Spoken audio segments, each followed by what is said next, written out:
Welcome into another edition of Sports Junkies. I'm Sparky Fifer from The Fan in Milwaukee. Wendy's Big Show weekday afternoons from 2 until 6. He, of course, Gery Woelfel of the Racine Journal-Times, a columnist here, and talks Bucks, Brewers, Packers, do all that fun stuff. We'll talk Bucks right now. You're probably wondering, why are your hands folded like they are? I was wondering if you're going to bring up this, yeah, up the adverse conditions that we have to work on to do this show. Because I just went to spring training for a week, and prior to me getting there was a huge outbreak of pink eye. And now guess what? The executive producer of our show has pink eye. It says, don't worry, you'll be fine.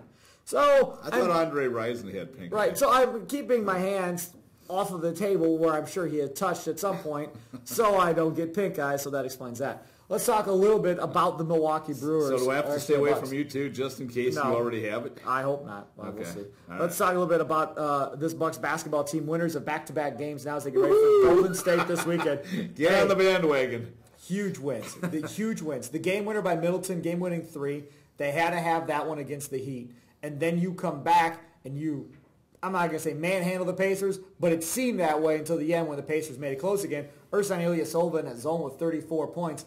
Bucks maybe starting to get things turned around. Now, Golden State and Atlanta, then the Bulls, probably all going to be losses. Get back to me after that about the right. turnaround. But even if that happens, because after that, Gary, then you've got 6 of your next 7 are against losing teams, and you get on a roll going into the playoffs, and everything's fine. Yeah, back-to-back Bucks blowouts. Yep. got them by, what, 2 points, 4 points? Yep. But, no, I mean, that's the composition of this team.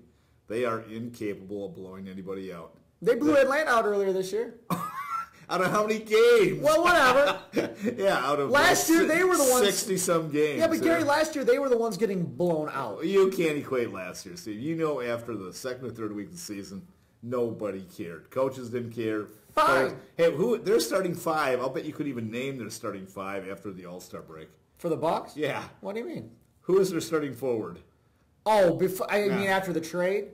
No, last year. I mean, when nobody cared. I mean, I don't Jeff Adrian was their go-to guy at one point, you know? Yep. So don't equate this season with last year. I mean, that was just such an anomaly.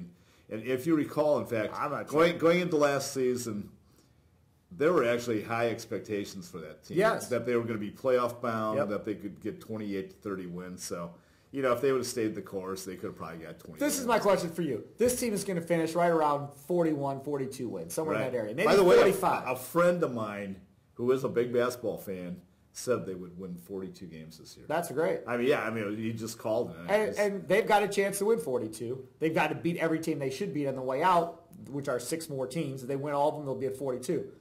Can this Bucks team be better next year, record-wise, than they are this year when the year ends? Absolutely. Absolutely. No doubt. I mean, think of this. They're going to bring in Jabari Parker. It's like having a lottery pick. Right. They're going to have a mid-first round pick. If they keep it. Yeah, which I expect them to do. And then they'll probably go into free agency. So all of a sudden you're going to add 3 players to your rotation. And theoretically, 3 players should make a big difference. So can they win the East? I mean, not as long as LeBron's there. But I'll tell you what, they'll move to the upper echelon of the East next year. Now, I'm not crazy in saying it's going to be MCW next year, Middleton, Giannis, and Parker starting 4 for sure. Why? I would. You agree with me? Oh, yeah. That should be the starting 4. I mean, there won't be any random weird things happening this offseason where we come back and it's Giannis, Parker, and a cast of characters. No, I mean it's pretty much assumed Parker and Antetokounmpo are the pillars of this I franchise. agree. Okay. But what about MCW and Middleton? That's Kid's guy. Kid made the trade for MCW, and he is going to do everything in his power to make that trade look good. Right. I mean, last night, Jared Bayless had it rolling down the stretch, the last 2-3 minutes. All of a sudden, he pulls him out and puts Michael Carter-Williams in. You know, then he fouled out, and then Bayless came back in again. But you can tell. And Middleton is also one of his guys. He's a Jeff Schwartz guy. So those 4 are virtually locks to come back.